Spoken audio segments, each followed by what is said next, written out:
LeBron and Kevin Durant are two aliens. Two aliens shouldn't be the messengers for normal humans. LeBron's championships, a lot of the big shots that came were from his 6'2" and under player team. Yeah, that's a fact. I feel like Kevin Durant and LeBron James should be uplifting those players because they both played next to guys that helped them become champions that were 6'2" and under. I don't know if Joel is really in love with basketball. I would definitely be looking to trade Joel Embiid and hit the reset button in Philadelphia. I'm also hitting the reset button on who actually paid those guys and jumped the gun. So now, Daryl Morey, this is what you got your organization in? This blood is on your hands. Another day, another dollar. Damn it, it's Road Trippin, Perk Unplugged, the special edition. Look, I'm back, another week. Last week was great. I appreciate the listeners out there. Subscribe, hit the like button, tell a friend, to tell a friend, to tell a grandma, to tell a partner that's in a nursing home, to tell her family, to damn it, subscribe to the Road Trip family. Now look, today is a special day, damn it. I got Michigan's finest, you know what I'm saying? Mr. Detroit Mercer, you know what I'm saying? One of the greatest, if not greatest college basketball players to ever touch the damn floor. My big brother, my mentor in this media space, a basketball savant, a sports savant, knows the game in and out, analyze the game in and out, players, his list goes on. His resume longer than the CVS receipt. All right? Listen, this is my big brother, damn it, Rashad Phillips, Yoda. And listen, owner of Prestige Management Group. Okay, let me tell you about this real quick before I give him the floor. Damn it, got some of the top, if not the top recruits in the damn nation under his umbrella. Starting with our nephew, his nephew, Darius A. Cup Jr., that's going to Arkansas this year. That'll be over there with Cal. He's a one and done now. One and done. I'm telling you, top 5 pick in next year's draft. You know what I mean? Felix Ojo, number one offensive tackle in high school, committed to Texas Tech, signed a huge NIL deal over there. I mean, back the Brinks truck up. You have Najiri Kennedy, right? U.S. Today, Kansas Woman of the Year in softball. She's like that. That's just a few names. The list goes on. You go see the page, the social media, his website, Rashad, my brother, doing this thing. And I never got a chance to tell him this publicly, but I'm telling him now on Unplugged, Perk Edition, on Road Trippin, how much this brother mean to me as a big brother, has been my mentor in this media space, whether it's been through the draft, the playoffs, the regular season, having late night conversations on how I approach certain things, being honest with me about how I need to get better at my craft. And like a man behind the scenes that has done a lot for me, or the most when it comes to helping me out in this media space, is my big brother Yoda. And I finally got him on because the man been busy as hell. Yoda, what's up, baby? It's been a minute. What's going on? I appreciate you, brother. It is an honor to be on your platform, to sit back and just watch you continue to evolve philanthropically. As a media personality and what you're doing in the business space, and as a family man, and how you're doing with your kids, your sons. We might have a 5-star. We might have a conversation because I might need to be managing one of them in a minute. It ain't no need. He already going there. You know what I'm saying? That's already a done deal, bro. It ain't no ifs, ands, buts about it. Man, I got Yoda, bro. It's been a minute since we talked about hoops and everything that's been going on publicly. And I said, damn it, if I'm going to have a guest, my first guest is going to be you.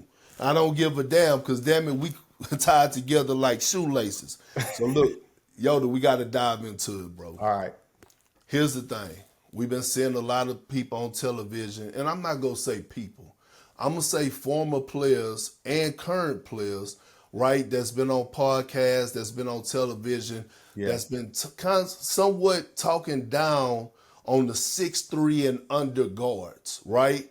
Yeah. And what they've done in the league and whether or not they exist. So KD was on Braun podcast, Mind the Game, and he said no guards under 6'2" are no longer considered premium starters in the NBA unless they possess exceptional defense or offensive skills.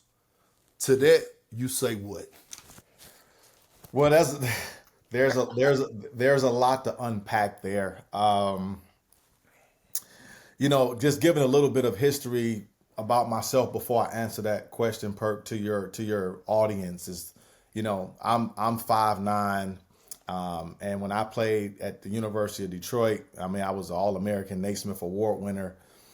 So I take it very serious when I hear players try to devalue the importance of smaller players, because I just feel like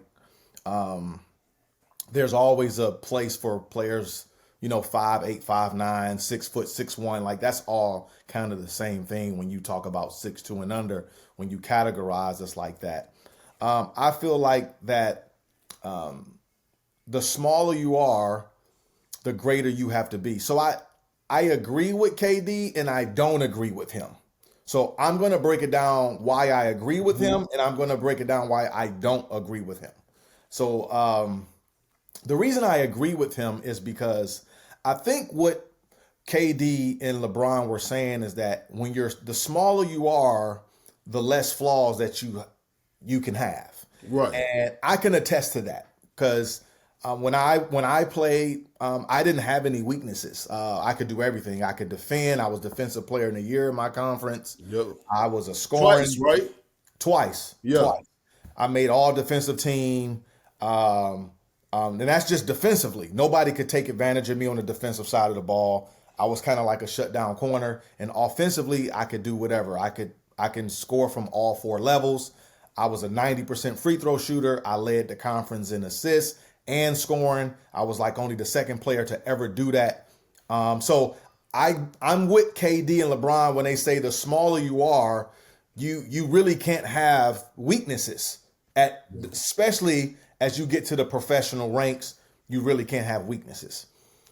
So I do agree there. Now, the reason I feel like the masses don't agree with him, and I'm part of the masses in this, is that you can't devalue the 6'2" and under player when you look at the history of the game, when you look at the Isaiah Thomases, Tiny Archibald, AI. Yeah, Muggsy Bowles. You can keep going. There's guys let's look at current guys. You played with a guy that helped you win a championship. His name was Rondo. Mm-hmm. Right? He was 6'2" and under, right? Steph Curry, Damian Lillard, Trae Young, Jalen Brunson, Fred VanVleet, Kyle Lowry helped navigate that with Kawhi. You got Derrick Rose, you have Tony Parker, Mario Chalmers, Kyrie Irving. So when you start really digging into the history of the game of these 6'2" and under guys, these guys are really champions. Okay, so let's and I got to defend my 6'2" and under guys. Look, I'm going to say this. I don't want KD or LeBron. I don't want them to take it anyway, because look, first of all, LeBron James is one of my favorite people outside of basketball. Yeah, that's a fact. You've been on record saying that plenty of times. I love LeBron James. Yeah. And he knows that, and me and him we have exchanged conversations. So LeBron James is one of the greatest, if not the greatest player of all time. Okay. And so the first thing I'm going to address with LeBron is that LeBron's championships, a lot of the shots, big shots that came, were from his 6'2" and under player teammate. Yeah. Facts. That's just a fact. That's not my opinion. That's a fact. Chalmers, Kyrie Irving, it's a fact. Those guys hit big shots to help the GOAT win, right? LeBron won his championship, but he also had help from a player that was 6'2" and under with Kyrie Irving and Mario Chalmers. Okay, 6'3" and under, yeah. Rajon Rondo with the Lakers. So no, it's facts. Yep. So that's a fact. So then let's talk about Mr. Kevin Durant. right? Like, I really want to talk to Mr. Kevin Durant. Like, KD, I don't know if you watched the show or not, man. I'm a huge supporter of what you've been able to do year in and year out. I watched you in high school. I watched you in college. I felt like you should have been the number one pick to the Portland Trailblazers during draft time because I'm a draft person. I felt that you should have been the number one pick overall over Greg Oden. You should have went to Portland. But that's here nor there. You're one of the greatest small forwards of all time, one of the greatest players of all time. But I felt a little hurt when you said that the smaller guards are getting phased out, when I feel like they're not. When you look at Indiana with TJ McConnell, you need those type of guys, right? So if you look at Kevin Durant's championships, he had to be next to a guy that was 6'2", 6'3", and under that helped him become a champion. That was Steph Curry.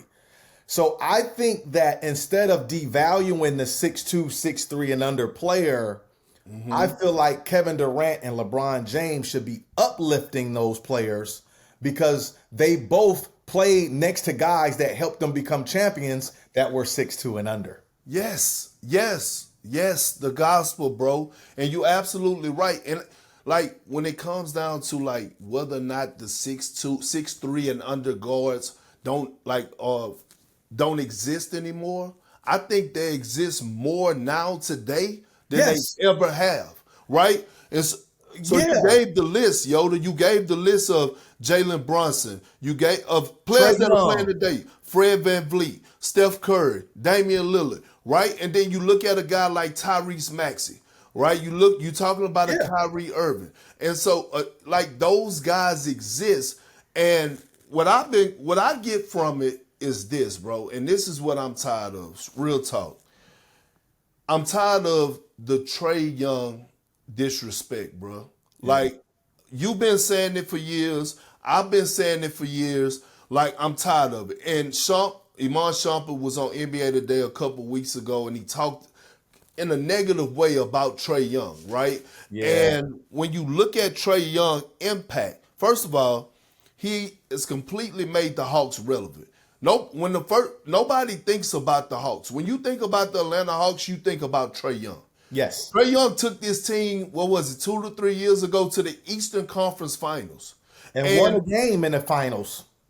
And it was an ankle injury away from probably going to the NBA. They was on their fucking heels when it comes down to Milwaukee Bucks. And Giannis was out. So let's not take Trae Young greatness for granted. And when I look at Trae Young and you look at his numbers just over the last 3 years, this past season, 24 and 11 assists. The year before that, 25 points, 10 assists. 26 points, 10 assists. Like, what else do you want out of this man? Like, he's doing it at the highest level. Now he actually have the pieces around him that fit athleticism, long athletic wings, lob threat bigs, lob threats everywhere. So now it opens up. He have the pesky defenders on the wing that could defend at a high level. So now we're about to see a different version of Trae Young. So while people are thinking that like the smaller guards are about to be extinct, I'm leaning towards the other way and saying we're just now seeing what it's about to look like for us, the smaller guards for the near future, when it comes to 6'3" and under, right? And we think about the prospects that are coming out. I mentioned Darius Acuff Jr., 6'3".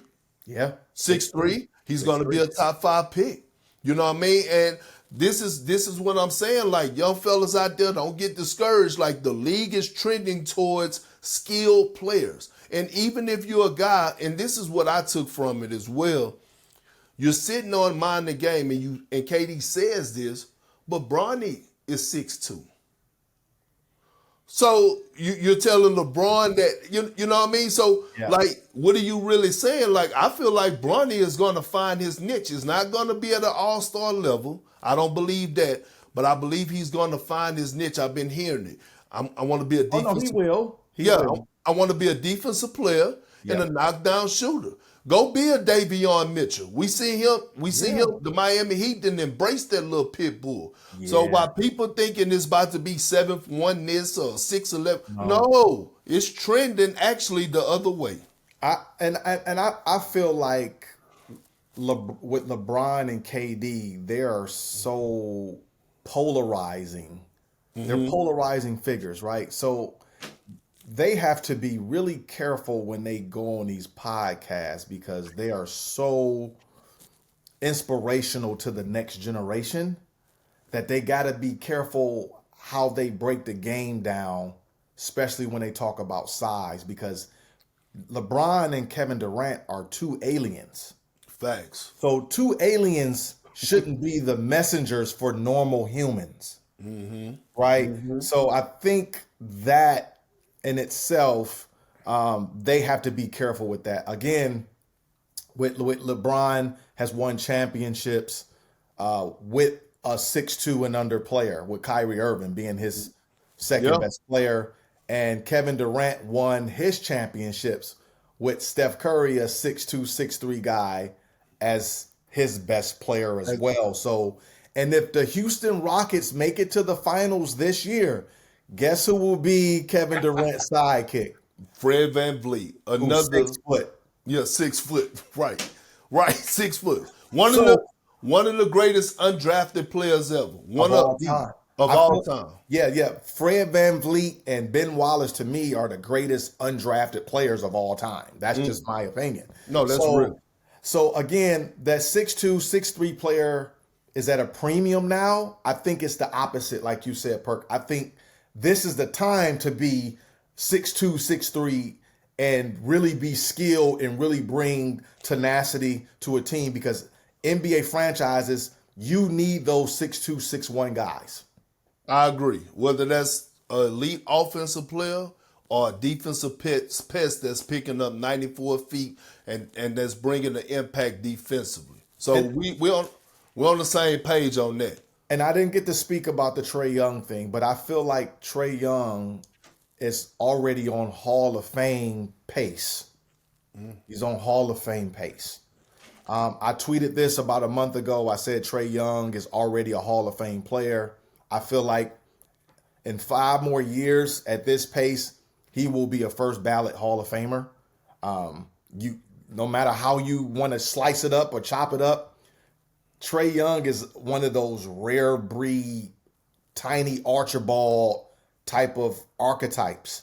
We don't really see a player of that size that can translate their high school stats to college stats to NBA stats. Like his high school stats, college and NBA are almost like they're aligned. And to put some context to what you're saying, for his career in 7 years, Trae Young is averaging 25 points and 9.8 assists. Yeah, that's 25 and 10 for a career. For a career. Like I don't even know. I don't even know who else is doing that. Like no, that's facts. Hall of Fame. That's Hall of Fame. Those are Hall of Fame numbers, dog. Those are Hall of Fame numbers. So, yo, I know you've been keeping up. I know you've been busy because you got, your portfolio with these young athletes, and I applaud you on that, man, for having these young athletes under your wing, a guy that done it at the highest level, that could guide these parents and these student athletes in the right direction. Now, look, it's been a lot going on in the NBA world. The 76ers, okay? Joel Embiid came out with a story. He basically said how, he's been playing through injury, how basically he doesn't trust anybody in the organization no more, and rightfully so. But it was reports that came out that was by Brett Siegel that says there is genuine concern around the league about Joel Embiid's knee. I know what my thoughts are. I want to hear your thoughts on it because I haven't heard your thoughts on this whole Joel Embiid and Philadelphia situation and what you got to say about it. Yeah, I feel like the NBA is better when Joel Embiid is healthy. I agree. I just feel like what he brings to the game of basketball it's such a bright spot for the league. And obviously the city of Philadelphia. I'm one of the few people that believe that Joel Embiid is Nikola Jokic's kryptonite when healthy. When healthy. I think when healthy, I don't think Jokic has a snowball chance in hell. Well, they done battled it out. When they do play, Joel Embiid numbers, I mean, they're just keeping it a buck. I feel that he takes it personal. Yeah, he really takes it personal, and as he should. Yeah, but I do think that with the injury concerns, I don't know if Joel is really in love with basketball. There's a lot of players that play basketball, but there's not a lot that are in love. You can love something, but not be in love. Facts. Facts. Right? So I feel that this fits Embiid. I feel like he loves basketball, but he's not in love with basketball. Mm-hmm. And when that happens, the universe starts to move a little bit. Oh, you don't want to play? Okay, well we'll just keep you injured. Right. We'll just keep you injured, because when you're in love with it, things just go in your favor. Yeah, like when you're like, to your point though, and I didn't mean to cut you off, but when you're in love with the game, and you know as an athlete, when you're sidelined for injury and you have to watch the game, you miss the game. And you want to do everything in your power. I'm not saying that he's not, but I'm just saying from the outside looking in and what I experienced, you want to do everything in your fucking power to get back there, to get back on the floor. That's how much you missed the game. It's not because of pressure. It's because, man, like when I would never take this for granted again. Like that type of mindset. And so it's scary to me, Yoda, and I want to ask you this. It's scary to me because when I'm looking at this situation with Joel Embiid, I'm saying his prime is not like everybody else's prime. Meaning his prime is not like it's not going to be like a Giannis or a Jokic, meaning the window. No. So I'm looking at this, and the first thing pop in my mind is Amari Stoudemire. You remember how Amari was like here, like, oh shit, man, we looking at a guy that's about to be like that motherfucker, and then all of a sudden injuries took place. Right. And so with these concerns coming out, I'm like, do we have a 2-3 year window left for Joel Embiid at a high level? Yeah, see, what I would do, and this is just, and we're just being objective here because we're on the outside looking in, but what I would do, and I know everybody, it's easier for us to say because we're on the outside. Yeah. But I would definitely be looking to trade Joel Embiid and hit the reset button in Philadelphia. And build around Tyrese Maxey? Yes, sir. Yes, sir. Okay. Yes, sir. The 6'3" guy. I'm with you on that. Okay. I'm with you on that, bro. I'm with you on that. Real talk. I would trade Embiid and Paul George. I would completely hit a reset on Philadelphia and try to do what Oklahoma City Thunder has done. I would try to trade those two dudes, get some picks for the future, and start building through the youth. And that would allow Philadelphia to put themselves back in position to at least, put themselves in position to play for a championship. Not saying that they'll win one, but put them in position to win one. I would hit the reset button immediately. I'm with you. I would hit the reset button all across the fucking board. And it's not just with trading Joel Embiid and Paul George, because I'm with you on that, but I'm also hitting on the reset button on who actually paid those guys and jumped the gun, right? It's time to clean house in the front office. Like, let's be real here, man. Daryl Morey has not done a great job. Daryl Morey knew about these injuries and what Joel Embiid was dealing with. Daryl Morey gave Joel Embiid an extension, right? Where it was a market out there where really Paul George market in free agency it wasn't that many teams that interested. The Clippers didn't want to give him 4 years, right? Yeah. This is the team that he was playing for. It's a reason that the Clippers didn't want to give him 4 years. I would like to apologize to the Clippers because I actually criticized them for not maxing him out or retaining him, but they're doing just fine without him. So now, Daryl Morey, these situations, this what you got your organization in, this blood is on your hands. And for a guy that has not yet, as a general manager or at the top of the organization, has not delivered a championship to no organization that he's ran, how much runway and how much leash are they going to continue to give him? I think it's now time not only for a reset just with the players, but it's also a reset for who's running that organization. Yeah. And I hate to be the one that's calling for somebody's job, but I got to be honest, bro. Like, it's to that point now, especially when you go read that story that Joel Embiid put out, when he did the interview about 2 to 3 weeks ago. Like, it's one of them ones. You know what I'm saying? Like, It's time to reevaluate the whole organization. And I'm with you. And put the keys in that 6'2", 6'3" monster that you got in the first round in Tyrese Maxey. Yeah, let him rock out. I feel that he's shown promise that he could be a lead dog in the league. Yeah, and he's gonna get. That's what you want in a franchise guy, right? He's marketable. The city loves him. Young, he can hoop. He's married to the game, and like you just said, he's in love with the game of basketball. That's the difference. He's in love with the game of basketball. So again, bro, my thing is, I don't know if it's a trade. That's the crazy part, Yoda. I don't know if it's a trade market out there for Joel Embiid and Paul George. Philly might be stuck, bro. Yeah, because you're going to get back less.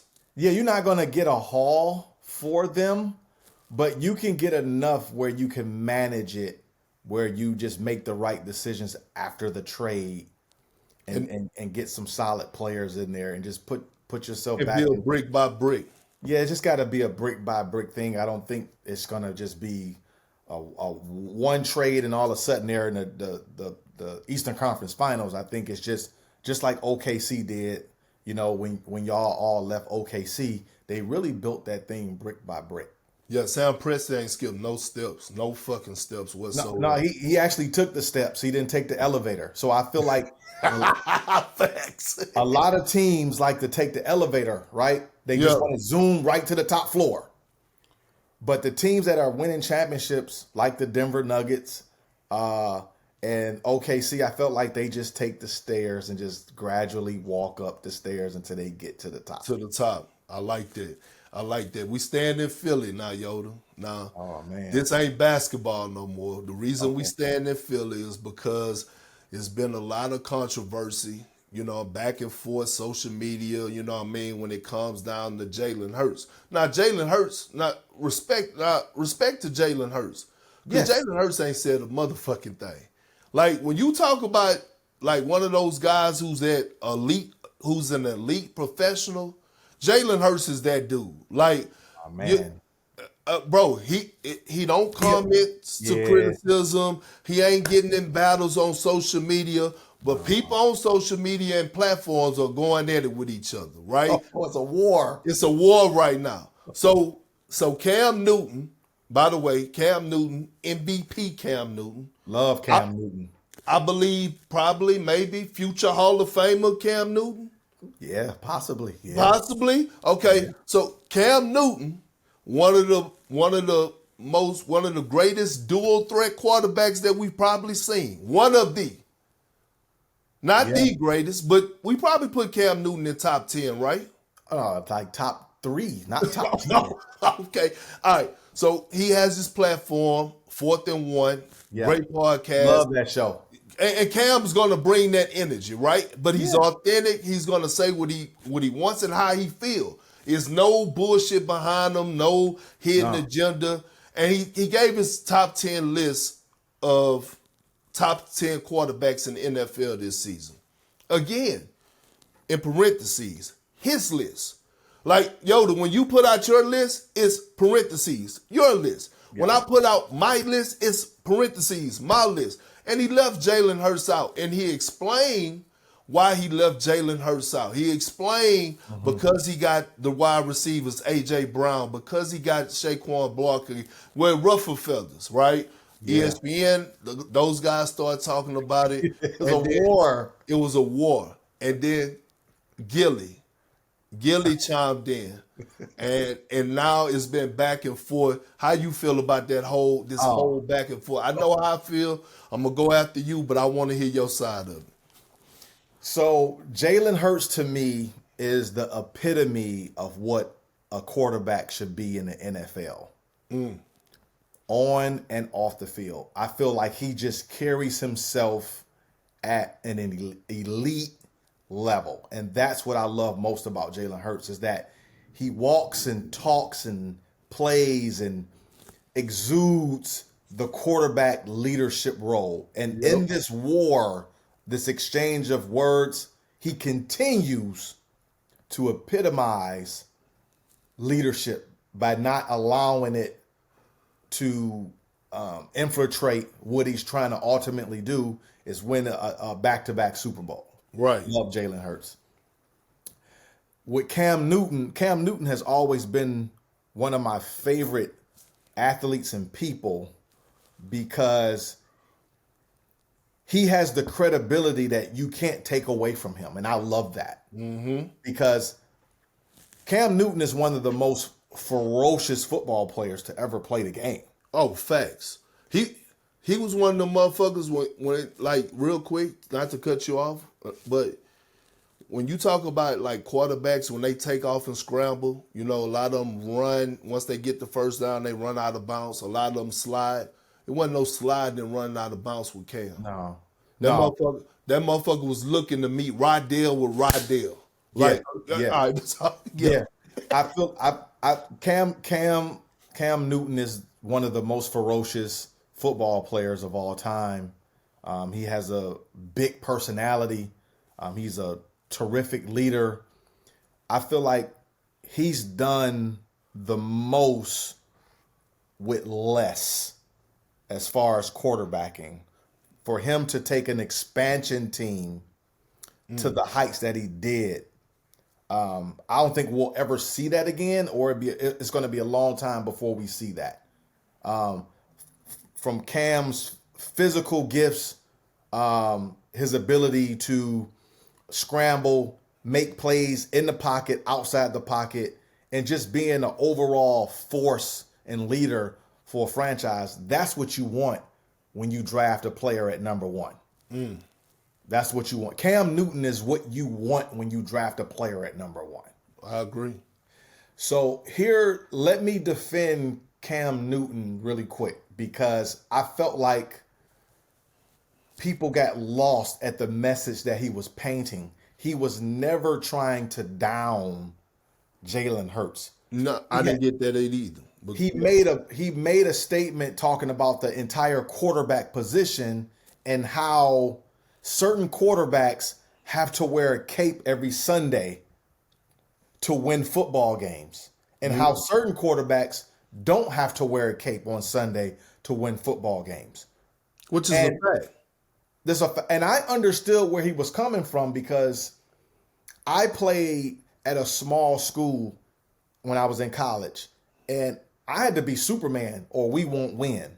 Facts. But if I went to University of Detroit, so if I don't get 25-7, we're not winning. Right. But if I would have went to a Michigan State, I can average 11-5 and we're still going to win. You're winning. Yeah. He was talking about the surroundings and what you need to have depending on your roster construction. So with Jalen Hurts, what Cam Newton was saying that he just needs to manage the game. He doesn't have to be Superman.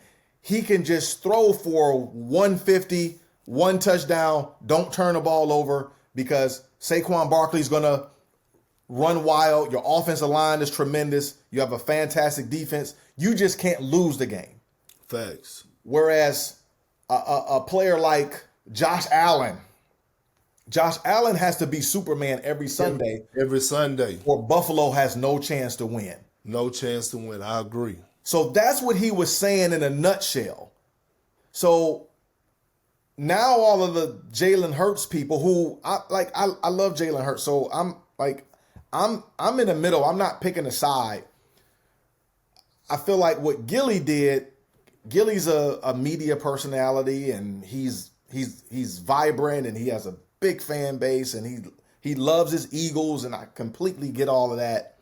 I just felt like the conversation should have stayed between the football players. Bingo. That's it, because I'm a basketball guy. I played football, but I didn't play at college, and I wasn't an All-American. So there's some things in football that I just don't know because I didn't play at that level. I felt like Cam Newton has earned every right to criticize any football thing that he sees because he's earned that. Yeah. He earned that. He earned that. And that's facts, and that goes to how I wanted to talk. What I want to say is part of, we have that problem overall in sports, right? Like, and it's hard because you have that separation. You have these fans that care so much. You have these fans that are invested into these teams, into these players, but you also have these media responsibilities as a media member on your choice of words and how you address certain situations. Now, when Gilly chimed in, it's certain things, you know what I mean? Like, and I'm not saying he said this, but it came off this way because a lot of media members do this. And when you start using the words like, and you have personal attacks, and you start using a word like clown and bum, that's where you lose me at. Like, no, bro. Like, once you build up a resume, once you did it at the highest level in high school, the highest level in college, the highest level as a professional, like, that shit goes out the window with me. Like, you could miss me with all those clowns and the bums and all this. Now, you could debate and argue all day, but it's a fucking level of disrespect. And some conversations, like some rooms and conversations, fans and certain media members are not invited in. And I'm sorry, it's just that way because you just don't know. So when you see certain players, or you may see a Ryan Clark and a Cam Newton going at it. Them football dudes. Hey, let them do, like that. Like, hey man, handle y'all business. I'm out of it. I'm listening to y'all go back and forth. And then all of a sudden, guess what? After they finish and they realize that some of the stuff they shouldn't have said was personal shots, you see RC come out with his video. Because one thing I can say about RC is that he's always go own up if he make a mistake, right? And because you're gonna make mistakes. You're gonna make mistakes in this space. Hell yeah, and he apologized to Cam. You know what I'm saying? And saying it shouldn't have got to a personal level. Like, we could talk about the game and whether or not your list was wrong, but it shouldn't be personal shots. But again, these are football guys. Yeah. When you come in and you haven't done that shit at that level, I think that's the one you got to sit out. Like, hey, dog, all right, cool. I'm gonna sit this one out because this is just not my room. I'm not invited to this table. Yeah, like, it's nothing personal. You may be great in other areas, but you're just not great at what they're talking about. Or you wasn't great at what they talking about, and sometimes you just need to sit down. Yeah, I feel like Cam Newton has earned the right, and he has the credibility to speak on the position that he played, and that he dominated at that position. Cam Newton didn't just play quarterback; he dominated at quarterback until the injuries kind of took him away from the game. And the reason Cam Newton was getting injured is because the referees didn't ref him properly. They allowed linebackers to take extra shots on him because he was so dominant. And that's why his health started to diminish. But Cam Newton, I love what he brings to the table. I love his voice. I love what he does for the kids and the community. So Cam Newton, keep doing what you're doing. But Jalen Hurts, I love Jalen Hurts. I feel like the Philadelphia Eagles has I think they're going to go back to back if they can get past my Detroit I Lions. was just about to say that, and that's coming from a Lions fan. Die hard. If the Philadelphia Eagles can get past my Detroit Lions, Jalen Hurts will win back-to-back Super Bowl MVPs. And I feel like Jalen Hurts is the right pilot for that airplane. I don't think that you can just plug and play any quarterback with the Philadelphia Eagles. Jalen Hurts is customized, tailor-fitted for what that roster is. And Philadelphia Eagles, they have a guy, a quarterback that's going to win more Super Bowls down the line. And let me tell you this, last but not least, before we move on, he has the right fucking mentor. His mentor is fucking Jordan. Jordan don't talk to everybody. Mentorship. He don't even speak to a lot of people. You can't even get in contact with Jordan. The fact that Jordan has embraced this man, not just because, he has an endorsement deal with Jordan, but he's hanging out with Jordan. He's smoking cigars with Jordan. Yeah, that's different. He's getting a different type of mentality that we all wish we could just have. Like, motherfuckers wish they could have 5 or 7 minutes just to sit down with MJ. Yeah. Nah, dog, he's spending weeks with Jordan. Yeah, that's that man is on something different when it comes down to his mindset, winning, how he carries himself, the dog mentality. And shout out to him, Texas boy, Texas legend, right? What he done what he done over here at Channelview. Like, Channelview, he ran shit for years. Go look at his high school fucking career numbers. But, like, shout out to Jalen Hurts, man. Shout out to his family, the way that they handle things. Like, this is the epitome of what it looks like. So, staying on football real quick, I'm glad I ended my relationship with these motherfuckers like 7 years ago. The Cowboy fans and the Cowboys, every single season, they coming into the season with some type of drama. Yep. And people always saying Jerry Jones need to step. Man, Jerry Jones is never going to step down. The only way Jerry Jones is stepping down is going to be at death. And I'm just saying, I'm just keeping it real. He's 82 years old. He's not stepping down. I'm just letting y'all know. But now with that being said, I got a problem. Yoda. This shit that's going on with him and Micah Parsons, this contract extension should have been done. This shouldn't even be a discussion. But now Jerry, to me, he always make it like as if it's a privilege to play for the Cowboys, and they haven't won a Super Bowl damn near since, 93, 94? 95. 95? Like, what the... I was in high school. Bro, like, that's 30 years ago. Like, and you got Michael Parsons, who I believe had the most tackles since the late great Reggie White or some shit. Yeah, he's up there. Yeah, bro. Like, what are we talking about? What are your feelings on this shit? Yeah, I'm like, get this shit done. I can't stand when we go into OTAs and top players don't get paid.